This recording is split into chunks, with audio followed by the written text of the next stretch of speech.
আলহামদুলিল্লাহ,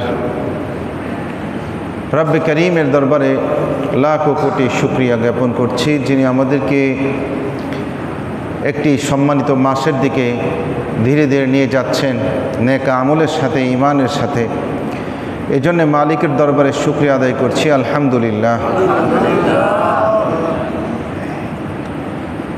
আল্লাহ সুবহানাহু ওয়া তাআলা এই উম্মতে মুহাম্মাদিকে হায়াত দিয়েছেন কম, কিন্তু আমলের সুযোগ দিয়েছেন অনেক বেশি, অফুরন্ত। এবং এমন কিছু আমল, স্পেশাল কিছু আমল আল্লাহ তাআলা আমাদেরকে দান করেছেন, স্পেশাল কিছু সময় দিয়েছেন, যে সময়ের মধ্যে আমল করলে আল্লাহ তাআলার সন্তুষ্টি অল্প সময়ে অনেক বেশি পাওয়া যায়, সওয়াব অনেক বেশি হয়, কাজ কম কিন্তু বিনিময় বেশি।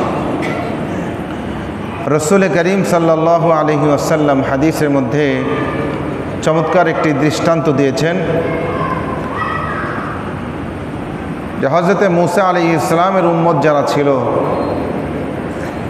এবং হজরতে ঈসা আলাইহিস সালামের উম্মত এবং উম্মতে মুহাম্মদুর রাসূলুল্লাহ সাল্লাল্লাহু আলাইহি ওয়াসাল্লামের উম্মত, এই তিনটা উম্মতের উদাহরণ দিয়েছেন। হজরতে মুসা আলাইহিস সালামের উম্মত অনেক দীর্ঘ হায়াত লাভ করত, বেশি বেশি হায়াত তারা পেত। তো আল্লাহর হাবিব বলেন, এই তিনটা জাতির উদাহরণ আমি দিচ্ছি, যে এক ব্যক্তি সকাল থেকে একদল শ্রমিক নিয়োগ করেছে কাজের জন্য, যে বিকাল পর্যন্ত কাজ করলে তোমরা 10 টাকা পাবা। তো এই দল দুপুর পর্যন্ত কাজ করে, জোহর পর্যন্ত কাজ করে তারা ক্লান্ত হয়ে গেছে, বলছে না আমরা কাজ করব না, আমরা ক্লান্ত হয়ে গেছি, আমাদেরকে যতটুকু মজুরি দেওয়ার অতটুকু দিয়ে দেন। তো মালিক তাদের উপরে ইনসাফ করলো, যেহেতু সকাল থেকে বিকাল পর্যন্ত কেবল সন্ধ্যা পর্যন্ত 10 টাকা, তো অর্ধেক কাজ করছে, তারা কত টাকা পাবে? 5 টাকা। 5 টাকা দিয়ে বিদায় করে দিচ্ছে। তো এবার আরেক দল লোক নিয়োগ করছে, যে জোহর থেকে মাগরিব পর্যন্ত কাজ করবা, তোমাদের জন্য 10 টাকা বরাদ্দ। তো এরা আসর পর্যন্ত কাজ করছে, কাজ করার পরে ক্লান্ত হয়ে গেছে, বলছে না আমরা কাজ করব না, আমাদেরকে যতটুকু আমরা পারিশ্রমিক পাই দিয়ে দেন। তো এদেরকেও 5 টাকা দিয়ে বিদায় করে দিচ্ছে। এবার মাগরিব থেকে আসর পর্যন্ত অল্প সময়, এবার একদল লোক কাজে নিছে, যে আসর থেকে মাগরিব বিনিময় 10 টাকা। তো একদল কাজ নিছে, তারা মাগরিব পর্যন্ত কাজ করে 10 টাকা নিয়ে বাড়ি চলে গেছে। তো রসুল করিম সাল্লাল্লাহু আলাইহি ওয়াসাল্লাম বলে, যে প্রথম দলের উদাহরণ হলো হযরত মুসা আলাইহিস সালামের উম্মত। তারা দীর্ঘ হায়াত পাইছে, কিন্তু আমলের বিনিময়ে তাদের কম। এরপরে হযরত ঈসা আলাইহিস সালামের উম্মত, তারাও মোটামুটি পাইছে হায়াত, কিন্তু তারাও অর্ধেক নিয়ে সন্তুষ্ট, বিদায় হয়ে গেছে। সর্বশেষ উম্মতে মুহাম্মাদি, আসর থেকে মাগরিব সময় থাকে একেবারে অল্প, এই সময় তারা কাজে লাগছে, আমলে লাগছে, মাগরিব পর্যন্ত কাজ করছে, কিন্তু বিনিময় পেয়ে গেছে তারা পুরাটা। সুবহানাল্লাহি ওয়া বিহামদিহি। তো উম্মতে মুহাম্মাদিকে আল্লাহ তাআলা স্পেশাল কিছু সময় দিয়েছেন। তার মধ্যে এই যে শাবান মাস চলতেছে, এই শাবান মাসের 14 তারিখ দিবাগত রজনী, লাইলাতুন নিসফি মিন শাবান, শাবানের অর্ধ তারিখের রজনী। আমাদের পরিভাষায় আমরা শবে বরাত বলি, এটা অবশ্য কোরআন হাদিসে কোথাও নাই। শবে বরাত এটা একটা ফার্সি শব্দ, ফার্সি এবং আরবির মিশ্রণ, সব এটা ফার্সি শব্দ, অর্থ রাত্র। আর বারাআতুন মানে হলো মুক্তি, বারাআতুন অর্থ মুক্তি, এটা হলো মুক্তির রজনী। অর্থাৎ এই রজনীতে যারা আল্লাহ তাআলার গোলামি করবে, ইবাদত বন্দেগী করবে, আল্লাহ তাআলা তাদেরকে মাফ করে দেবেন।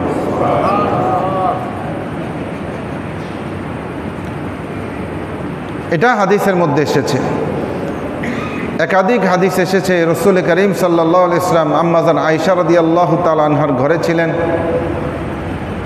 হঠাৎ তিনি ঘুম থেকে জাগ্রত হয়ে দেখলেন যে আল্লাহ রসুল এক হাদিসে আসছে যে আল্লাহ রসুল পাশে পাই নাই, খুঁজতে খুঁজতে বাকি কবরস্থান, মদিনার পাশে যে কবরস্থান আল বাকিউল গারকাদ, আমরা বলি জান্নাতুল বাকি, আসলে এটার নাম হলো বাকিউল গারকাদ, অর্থাৎ বাকি কবরস্থান। এখানে গিয়ে আল্লাহ রসুলকে পেলেন। তিনি উম্মতে মুসলিমার জন্য, সাহাবা ইকরামের জন্য আল্লাহ তাআলার কাছে দোয়া করতেছেন, মাগফিরাত চাচ্ছেন। অন্য হাদিসে এসেছে যে আল্লাহ রসুল এরকম আম্মাজান আয়েশা দেখতেছেন ঘুম থেকে উঠে, হয়তো এটা আরেক বছরের ঘটনা হবে, যে আল্লাহ রসুল নামাজ পড়তেছেন, দীর্ঘ সেজদা দিয়ে আল্লাহ তাআলার কাছে কান্নাকাটি করতেছেন, দোয়া করতেছেন। তো আম্মাজান আয়েশা রাদিয়াল্লাহু তাআলা আনহা জিজ্ঞেস করলেন, ইয়া রাসূলুল্লাহ, আপনি তো এত দীর্ঘ সেজদা, লম্বা সেজদা কখনো দেন না, আজকে দিলেন, কারণ কি? তো রসুল করিম সাল্লাল্লাহু আলাইহি ওয়াসাল্লাম বললেন, আয়েশা, তুমি কি জানো না, আমা আলিমতা হাদা লাইল, এই রাত্র সম্পর্কে তুমি কি জানো না, এটা হলো লাইলাতুন নিসফি মিন শাবান, শাবান মাসের অর্ধ তারিখের রজনী। এই রজনীতে আল্লাহ সুবহানাহু ওয়া তাআলা বনি কালবের, মদিনার মধ্যে একটা গ্রাম ছিল বনি কালব, সেখানে মানুষ বেশি ভেড়া পালতো, আর ওই অঞ্চলের ভেড়াগুলোর লোম ছিল অনেক বেশি। তো বলছে যে বনি কালবের যে ভেড়া, এই ভেড়ার যত পশম আছে এর চাইতে অধিক সংখ্যক মানুষকে আল্লাহ তাআলা মাফ করে দেন। অন্য হাদিসে এসেছে যে 3 ব্যক্তি ব্যতীত আল্লাহ তাআলা সবাইকে মাফ করে দেন। 1 নম্বরে মুশরিক, যে ব্যক্তি শিরিক করে, আল্লাহ তাআলার সাথে অন্য কাউকে শিরিক করে। নাম্বার 2, যে ব্যক্তি মদ পানে অভ্যস্ত, মাদকে অভ্যস্ত, শুধু মদ না, মাদকে অভ্যস্ত যে ব্যক্তি। নাম্বার 3 হলো ওই সন্তান যে মা বাবার অবাধ্য, এই মা বাবার অবাধ্য সন্তানকে আল্লাহ তাআলা মাফ করেন না। অন্য হাদিসে এসেছে মুশাহিন, যে ব্যক্তি ভাইয়ে ভাইয়ে হিংসা বিদ্বেষ করে, এক মুসলমান ভাই আরেক ভাইয়ের সাথে হিংসা রাখে, বিদ্বেষ রাখে অকারণে, বিনা কারণে, আল্লাহ তাআলা এই ব্যক্তিকেও এই পুণ্যময় রজনীর ক্ষমা থেকে তাকে আল্লাহ বঞ্চিত রাখবেন। এজন্য লাইলাতুন নিসফি মিন শাবান, আগামী শুক্রবার দিবাগত রাত্রি, এই রজনীটাকে আমরা ইবাদত বন্দিগিতে কাটিয়ে দেব ইনশাআল্লাহ। কি রাজি আছি তো ইনশাআল্লাহ?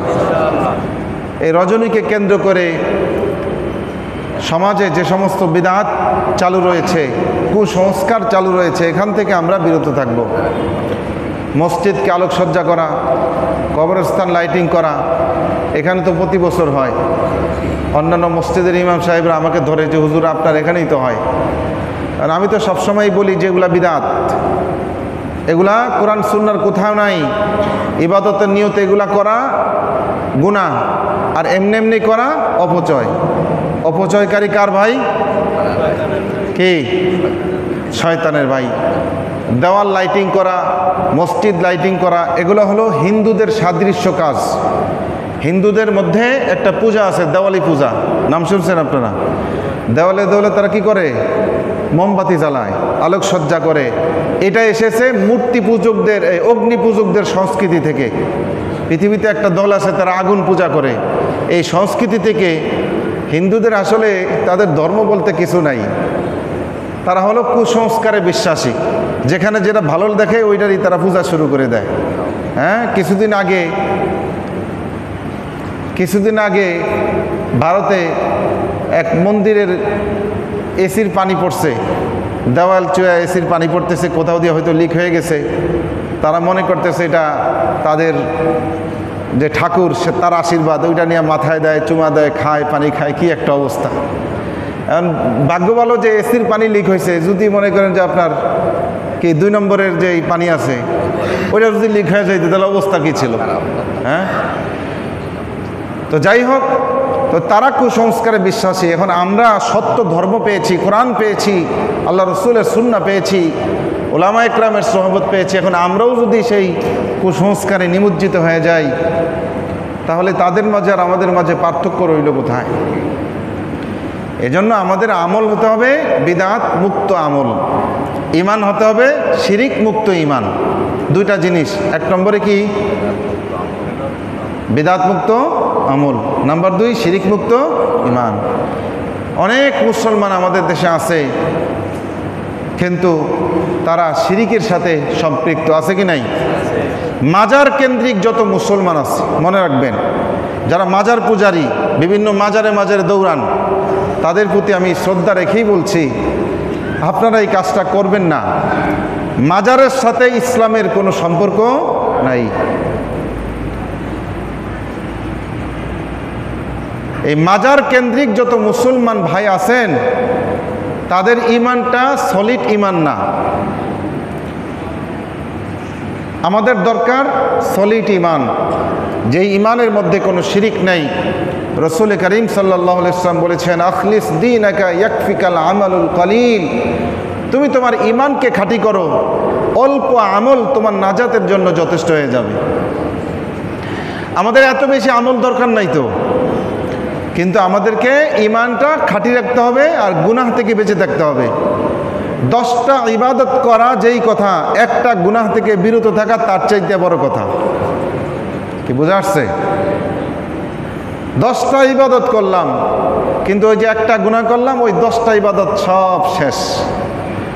আর আমি কোনো ইবাদত বেশি করলাম না, যতটুকু ফরজ অতটুকু করলাম, কিন্তু গুনাহ করলাম না, আমার নাজাতের জন্য এটাই যথেষ্ট হয়ে যাবে।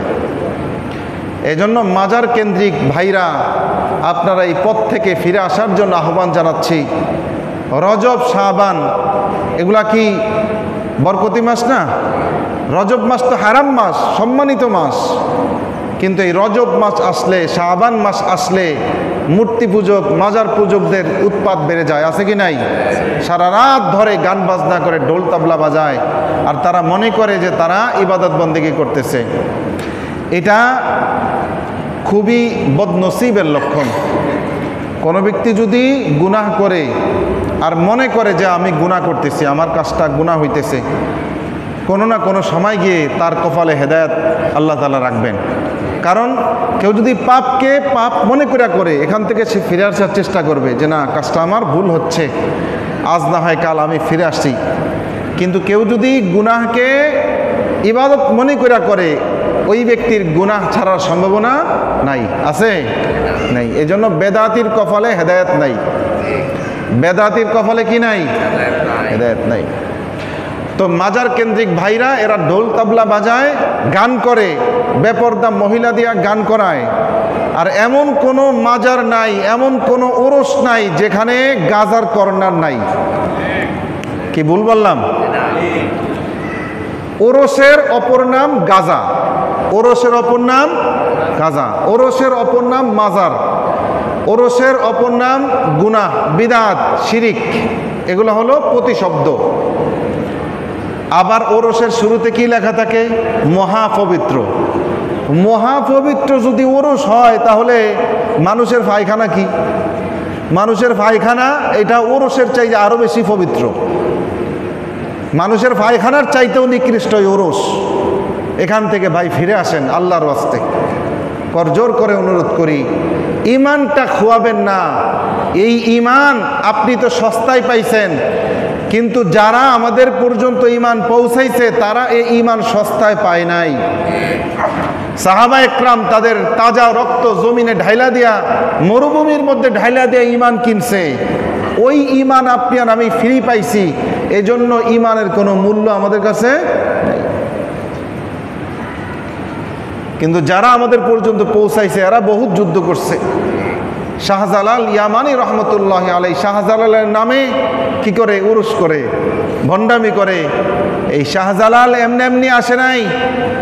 লাল সালু আর বিরানি, হালুয়া, জিলাপি খাওয়ার জন্য এদেশে আসে নাই।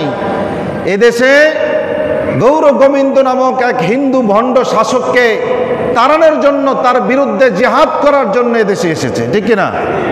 এই ইতিহাস সবাই জানি। তা আপনি আর আমি শাহজালাল নামে ঢোল তবলা বাজাই, মহিলাদের নাচ গান দেখি, এটা আবার কোন শাহজালাল? এই শাহজালাল তো আমাদের দেশে আসে নাই। আমাদের দেশে যেই শাহজালাল এসেছিলেন তিনি হযরত আবু বকর সিদ্দিকের বংশধর। তিনি একজন আলেম, তিনি একজন হক্কানি পীর, তিনি একজন সাধক। ওই শাহজালাল এসেছেন। আপনারা যেই শাহজালালের নামে ওরস করেন, ওই শাহজালাল আমাদের দেশে আসে নাই। আপনারা এরকম কার নামে উরস করেন? নিজামুদ্দিন আউলিয়ার নামে উরস করেন। নিজামুদ্দিন আউলিয়া কোনো ভণ্ড ছিল না, ছিল না। তিনি দাওয়াত দিয়ে অমুসলিমদেরকে মুসলমান বানিয়েছেন। আপনারা খাজা মাইনুদ্দিন চিশতির নামে উরস করেন। তিনি কোনো ভণ্ড ছিলেন না, তিনি কোনো বেদাতি ছিলেন না। খাজা মাইনুদ্দিন চিশতি অনেক বড় লোক, অনেক বড় হাস্তি, অনেক বড় আলেম। যেই মাইনুদ্দিন চিশতির নামে আপনারা উরস করেন, ওই মাইনুদ্দিন চিশতি কোনো দুনিয়াতে ছিল না। আপনারা করেন শয়তানের নামে, নাম দিয়েছেন মাইনুদ্দিন চিশতি, ঠিক কিনা? মাইনুদ্দিন চিশতি কোনো উরস করতে, মাজার করতে, ভণ্ডামি করতে বলে নাই। এই মাসগুলো পবিত্র মাস, রজব, শাবান, রমাদান। আল্লাহর হাবিব দোয়া শিখিয়েছেন, আল্লাহুম্মা বারিক লানা ফি রজাবা ওয়া শাবান ওয়া বাল্লিগনা রমাদান। আল্লাহ, রজব এবং শাবান মাসে আমাদের জন্য আপনি বারাকা দান করেন, বরকত দান করেন। মাসগুলো ভালো আমলের মাস, এজন্য আল্লাহ রসুল দোয়া করছেন, ঠিক কিনা? অবাল্লিগনা রমাদান, ওগো মালিক রমজান পর্যন্ত আমাদের হায়াতকে বাড়ায় দেন, পৌঁছায় দেন।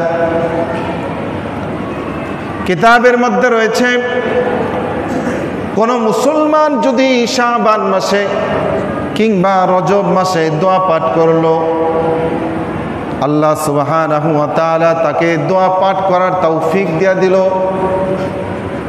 রমাদান পর্যন্ত, রমজান শেষ হওয়া পর্যন্ত ওই ব্যক্তির মৃত্যু হবে না। সুবহানাল্লাহ। কারণ হায়াতের মালিককে, মৌতের মালিককে, হায়াতের মালিক যিনি, তিনি যদি চান কারো হায়াতের মধ্যে তিনি বরকত দিতে পারেন, ঠিক কিনা? ওই মালিকটা এমন এক মালিক, কারো মৃত্যু হয়ে যাবে তো দীর্ঘ হায়াত পর্যন্ত, দীর্ঘ সময় পর্যন্ত তার শরীরটাকে ঠিক রেখে জমিনের উপর দাঁড় করায় রাখতে পারেন ওই আল্লাহ। ওই আল্লাহ তো এমন কুদরতওয়ালা আল্লাহ,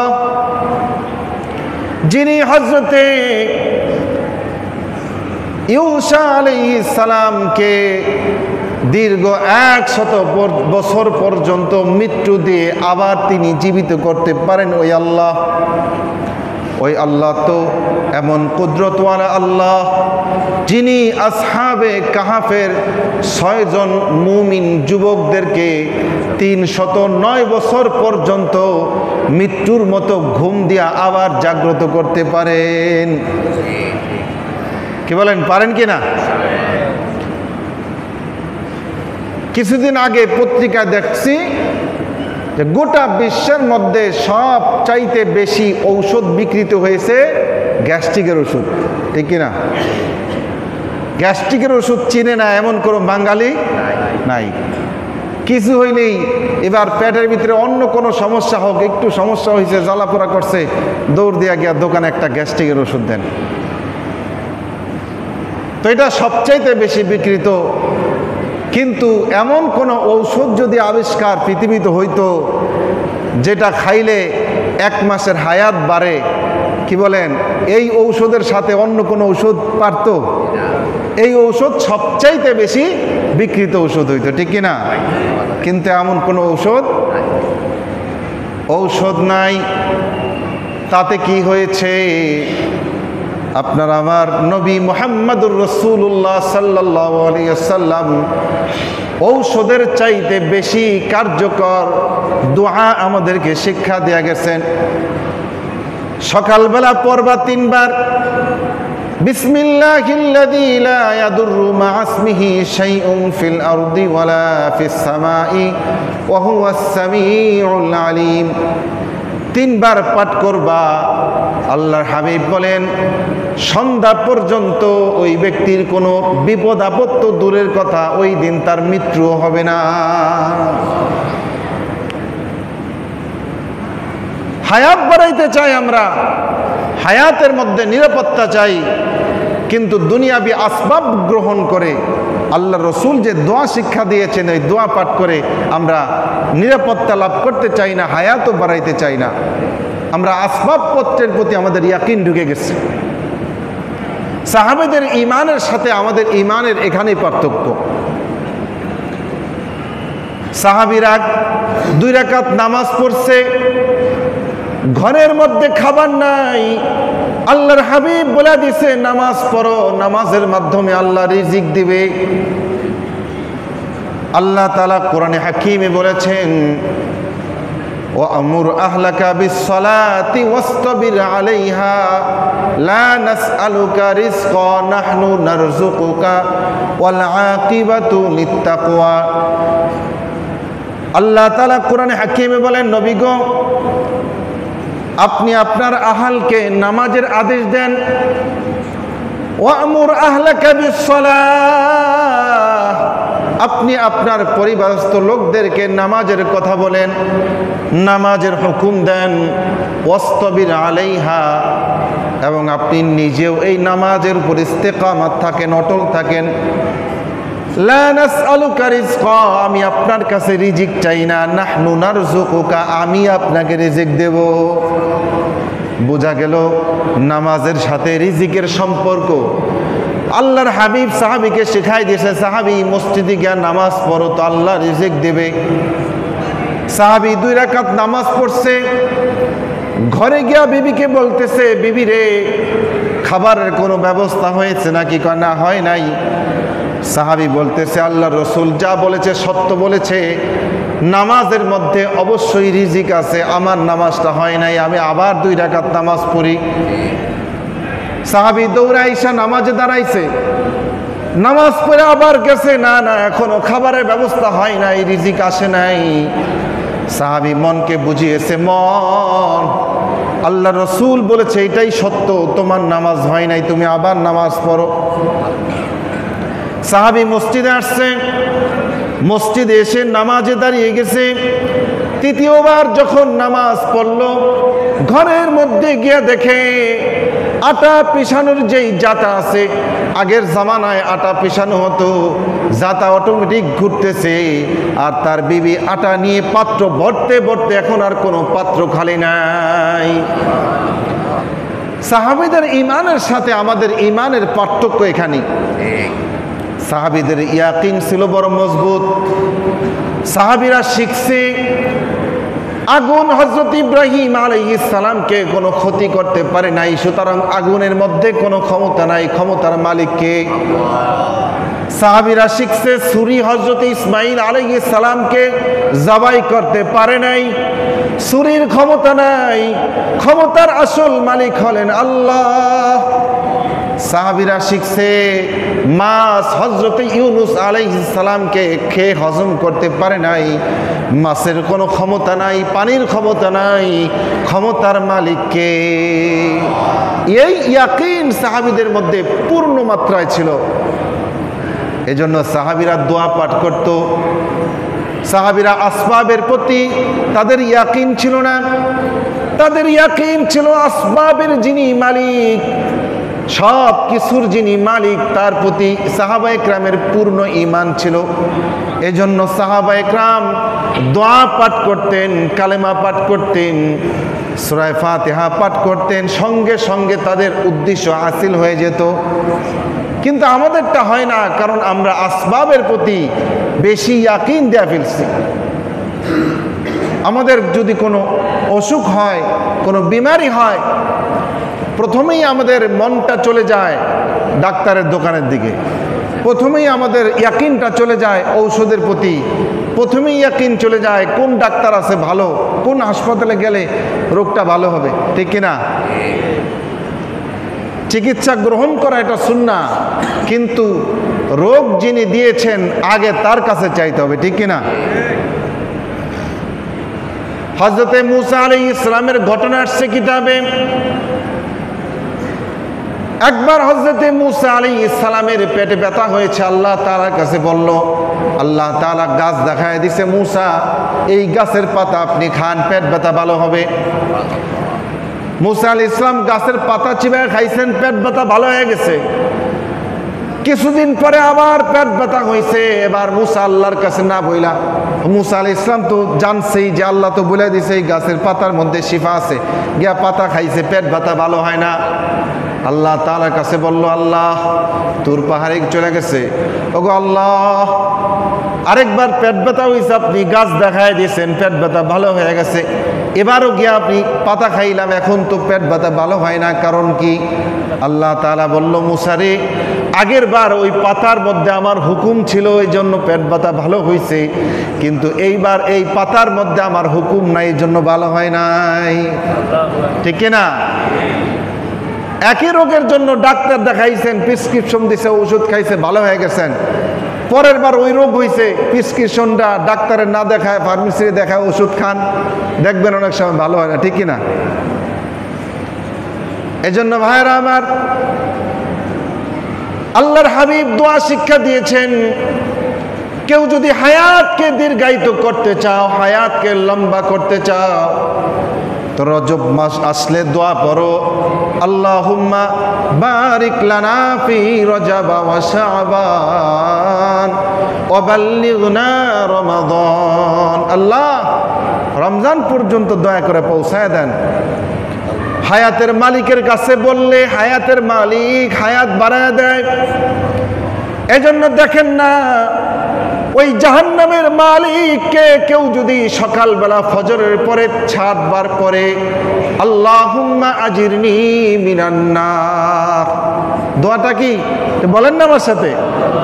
আল্লাহুম্মা আজিরনি মিনান নার, ওগো আল্লাহ ওই জাহান্নামের আগুন থেকে আপনি আমাকে বাঁচান। কেউ সকালবেলা ফজরের পরে 7 বার পাঠ করলো, আল্লাহর হাবিব বলে মাগরিব হওয়ার আগে এই বান্দা যদি ইন্তিকাল করে তো মৃত্যুর এক দরজা দিয়ে প্রবেশ করবে, আরেক দরজা দিয়ে সে আল্লাহর জান্নাতে চলে যাবে। আবার মাগরিবের পরে দোয়া পড়লো 7 বার, সকালের আগ পর্যন্ত কেউ যদি মারা যায় তো জাহান্নাম থেকে মুক্তি পেয়ে জান্নাতে প্রবেশ করে যায়। মালিকের কাছে বললে মালিক দেয়। এজন্য দেখেন না, আল্লাহর হাবিব দোয়া শিক্ষা দিয়েছেন, কেউ যদি প্রত্যেক দিন ফজরের পরে 3 বার পাঠ করে রাদিতু বিল্লাহি রাব্বাও ওয়া বিল ইসলামি দীনাও ওয়া বি মুহাম্মাদিন সাল্লাল্লাহু আলাইহি ওয়াসাল্লাম নাবিয়্যাও ওয়া রাসূলা, এই দোয়া কেউ যদি সকালে 3 বার পাঠ করে আর বিকাল হওয়ার আগে তার ইন্তিকাল হয়ে যায় তো রাসূল করিম সাল্লাল্লাহু আলাইহি ওয়াসাল্লাম বলে যে ওই ব্যক্তিকে জান্নাতে প্রবেশ করায় দেওয়া আল্লাহ তাআলার জিম্মায় ওয়াজিব হয়ে যায়। মাগরিবের পরে 3 বার পড়লো, সকালের আগে ইন্তিকাল করলো, তো ওই জান্নাতের মালিক আল্লাহ ওই ব্যক্তিকে জান্নাতে প্রবেশ করায় দেওয়া তার উপর ওয়াজিব হয়ে যায়। কারণ এগুলা সাধারণ কোনো বাক্য নয়। কবরের মধ্যে 3 প্রশ্ন হবে নাকি 6টা? কয় প্রশ্ন? 1 নম্বর প্রশ্ন, মার রব্বুকা, তোমার রব কে? 2 নম্বর প্রশ্ন, মা দীনুকা, তোমার ধর্ম কি, তোমার দিন কি, তোমার মিল্লাত কি? 3 নম্বরের প্রশ্ন হবে মান নাবিয়ুকা, তোমার নবী কে? আর রাদিতু বিল্লাহি রাব্বা, এই দোয়া যদি কেউ পাঠ করে, কত চমৎকার কথা। ওগো আল্লাহ, আমি আপনাকে রব হিসাবে পেয়ে আমি খুশি হয়ে গেছি, সন্তুষ্ট হয়ে গেছি। অবিল ইসলামি দীনা, ইসলামকে ধর্ম হিসেবে পেয়ে ওগো আল্লাহ আমি সন্তুষ্ট হয়েছি। অবি মুহাম্মাদিন নাবিয়্যা ওয়া রাসূলা, ওগো আল্লাহ নবী মুহাম্মদকে নবী হিসেবে পেয়ে, রসুল হিসেবে পেয়ে আমি সন্তুষ্ট হয়ে গিয়েছি। কবরের 3 প্রশ্ন জবাবগুলো এই দোয়ার মধ্যে আছে কি নাই? তাহলে সকালবেলা কেউ যদি 3 বার পড়ে, বিকালবেলাও 3 বার পড়ে, তো কবরের মধ্যে ফেরেশতারা আয়েশা সওয়াল জবাব করবে। আল্লাহ তাআলা বলে, ফেরেশতা আমার বান্দা তো সকাল বিকাল 3 বার করে জবাব দিতেই ছিল, তোমরা তাকে প্রশ্ন করো না, তাইলে আমার মান সম্মানে লাগে। সুবহানাল্লাহ। এজন্য ভাইরা আমার, আল্লাহর হাবিব দোয়া শিক্ষা দিয়েছেন, ওগো আল্লাহ রমজান পর্যন্ত পৌঁছায় দেন, অবাল্লিগনা রমাদান। হাদিসে এসেছে কেউ যদি রজব মাসে পড়ে তো তার শাবান এবং রমাদান এই 2 মাসের হায়াত বৃদ্ধি হয়ে যায়। সুবহানাল্লাহ। দেখেন না ভাইয়েরা আমার, করোনার সময় ওই যমুনা গ্রুপের চেয়ারম্যান বাবুল সাহেব ডাক্তারদেরকে বলেছিল, ডাক্তার আমার যত প্রপার্টি রয়েছে, যত সম্পত্তি রয়েছে সব দিয়ে দেব, শুধু আমার যে যন্ত্রণাটা হচ্ছে এই যন্ত্রণা একটু কমায় দেন। হায় আফসোস, কি বলেন, কমাইতে পারবে? হাজার সম্পত্তি দিয়ে দিবে, সব উপার্জন দিয়ে দিবে, কিন্তু 1 সেকেন্ডের হায়াত বৃদ্ধি করা যাবে না যখন সময় চলে আসবে। কিন্তু সময় আসার আগে কেউ যদি দোয়া পড়ে তো হায়াতের মালিক আল্লাহ ওই ব্যক্তির হায়াতকে দীর্ঘায়িত করে দেন। কিতাবে রয়েছে কারো যদি আল্লাহ তাআলা এই দোয়া পাঠ করার পরেও তার হায়াত শেষ হয়ে যায়, কারো মৃত্যু চলেই আসে, তো ওই ব্যক্তি শাবান মাসের আমল, রমাদানের আমল, শবে কদরের আমল, যত আমল ছিল সব আমলের বিনিময়ে আল্লাহ তাআলা ওই ব্যক্তিকে দান করে দেন। অল্প একটু দোয়া আর কত বেশি নেকি, এটাই হলো উম্মতে মুহাম্মাদি। এজন্য ভাইরা আমার, আল্লাহ তাআলা সময়ের কসম খেয়েছেন, ওয়াল আসরি, সময়ের কসম, যুগের কসম খেয়ে বলছেন, ওয়াল আসরি ইন্নাল ইনসানা লাফি খুসর, নিশ্চয় সব মানুষগুলো ক্ষতির মধ্যে আছে। দুনিয়াতে যত মানুষ আছে সব মানুষ ক্ষতির মধ্যে, কিন্তু ক্ষতির মধ্যে নাই 4 শ্রেণীর লোক। 1 নম্বরে ইল্লাল্লাযীনা আমানু, যারা ঈমান এনেছে, ওয়া আমিলুস সালিহাতি, নেক আমল করেছে, ভালো কাজ করেছে, ওয়া তাওয়াসাউ বিল হাক্কি, সত্যের আদেশ দিয়েছে, ভালো কাজের আদেশ দিয়েছে, ওয়া তাওয়াসাউ বিল হাক্কি ওয়া তাওয়াসাউ বিস সাবর, এবং গুনাহ থেকে মানুষকে বিরত থাকার আদেশ দিয়েছে, নিজেও গুনাহ থেকে বিরত থেকেছে, তাদের কোনো ক্ষতি নাই। তারা মরে গেলেও তাদের কোনো ক্ষতি নাই। নিষ্পাপ কোনো মাসুম ব্যক্তি যদি মারা যায়, ছোট নাবালেগ, তার কোনো ক্ষতি আছে? ক্ষতি নাই। ঠিক তেমনিভাবে কোনো মানুষ যদি এই 4টা আমল করে তো মৃত্যু হয়ে গেলেও তার কোনো ক্ষতি নাই।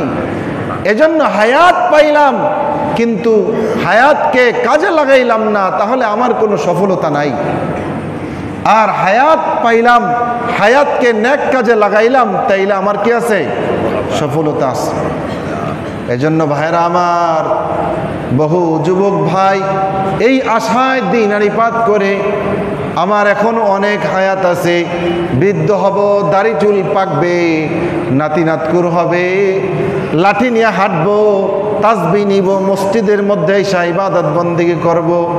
হায় কত যুবক এই কবরস্থানে আছে যারা এমন নিয়ত করেছিল কালকে সকাল থেকে ভালো হয়ে যাব, কিন্তু কাল সকাল আর তার 2 চোখ দিয়ে দেখা হয় নাই।